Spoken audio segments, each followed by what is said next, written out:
Overtime, 6 hours. Hindi. Nagkagawa sila, nagko-coffee. Dito ako sa couch. See, nagkagawa ako.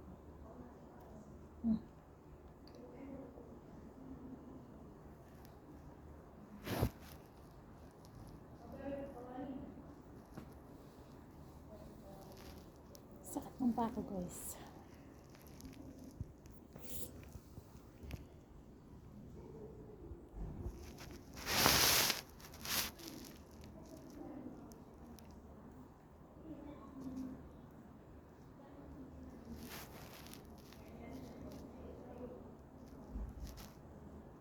Buhay Muslim.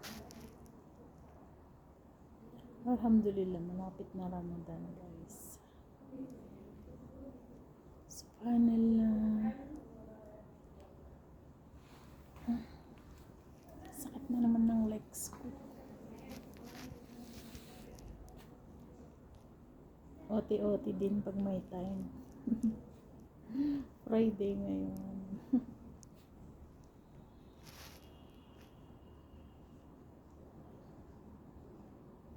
Taba ng mukha ako.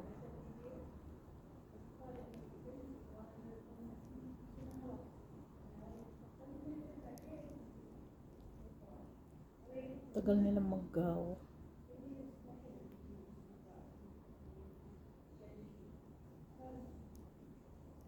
Naayos nila yung school ni Madam. Naayos nila yung mga tables and chairs.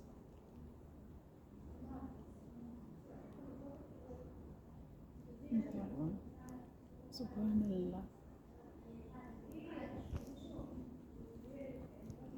Di na ako nakaka-upload sa YouTube ko.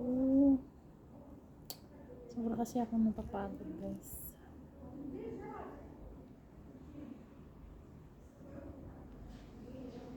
Taba ng mukha ko. Hindi pa kumain yan, ha. In fairness. Hindi pa ako kumakain ng dinner.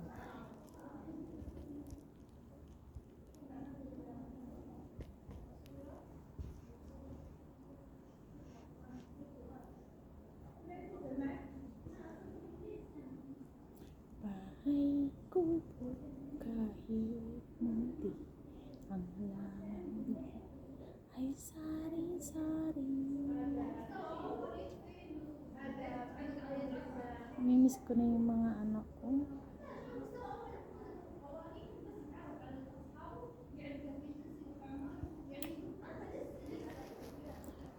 Ito ako nakaupo sa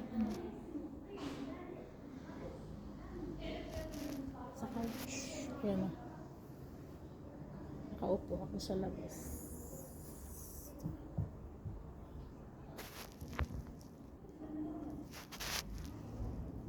Naghihintay matapos ang mga madam.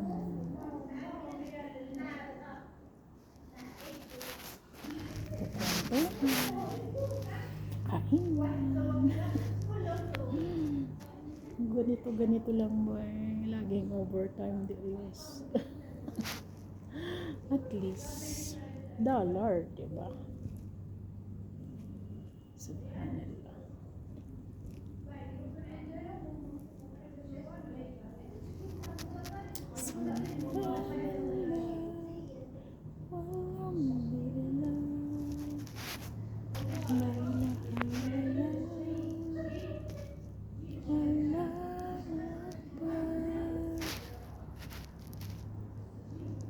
I really miss my children.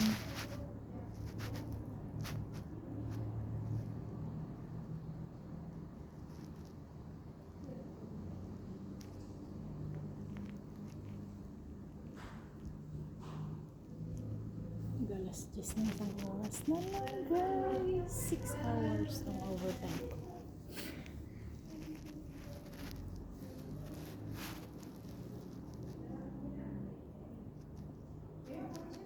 Dati si Madam hindi nagbabayad niyan. Kaya hindi ako nagbabayad siya pero mura. hindi yung price ko. Ngayon, yung price ko na binabayaran niya, dati hindi siya pumapayag. Kasi sabi ko, pag hindi ka pumayag sa price ko, hindi ako mag-overtime sa'yo. Doon na lang ako sa ibang madam. Kaya napagtanto niya siguro na mas mahal yung iba kaysa sa akin. Sa akin, sakto lang guys. Hindi ako naniningil ng malaki. Haram yun. Kasalanan yun. Pag sobra kong naniningil ka. Sa aming mga Muslim, sakto lang. Kaya nung kinausap niya ako, hindi ako mag-overtime sa'yo pagka hindi mo ibinigay yung presyo ko. Sabi ko.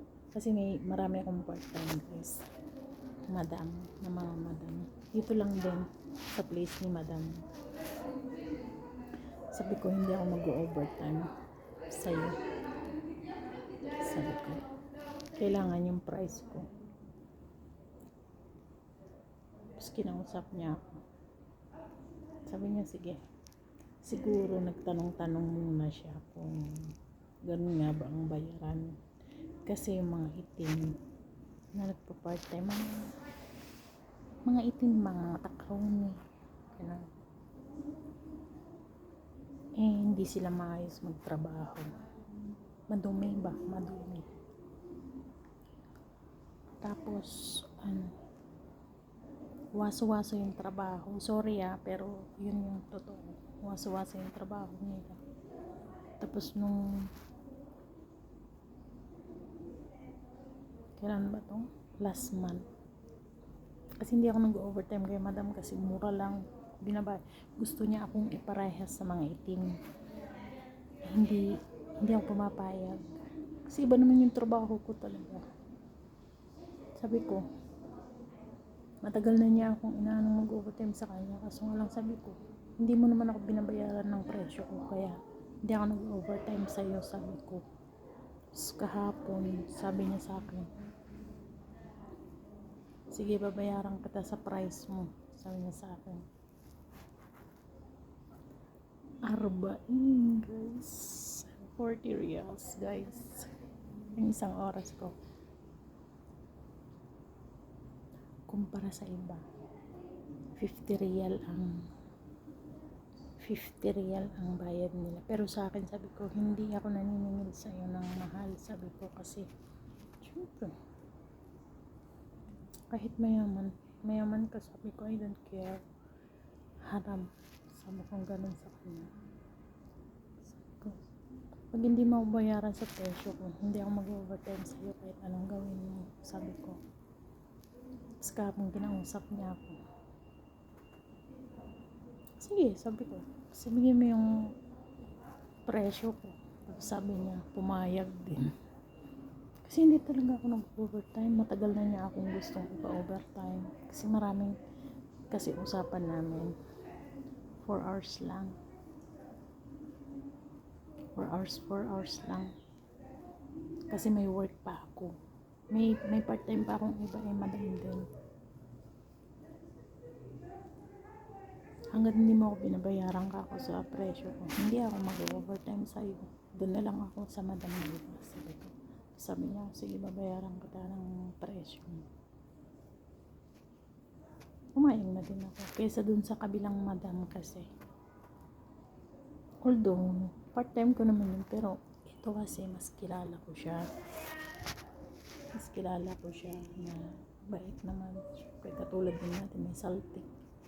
Meron minsan yun. Alam mo yun, hindi naman perfect. Parang tayo din, Pinoy. May ugaling, may saltik ba? Siya din. Pag may saltik siya, hindi ko pinapansin.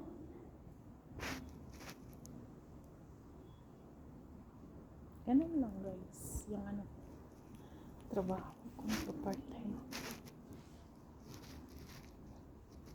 Naglalakad lang ako, malapit.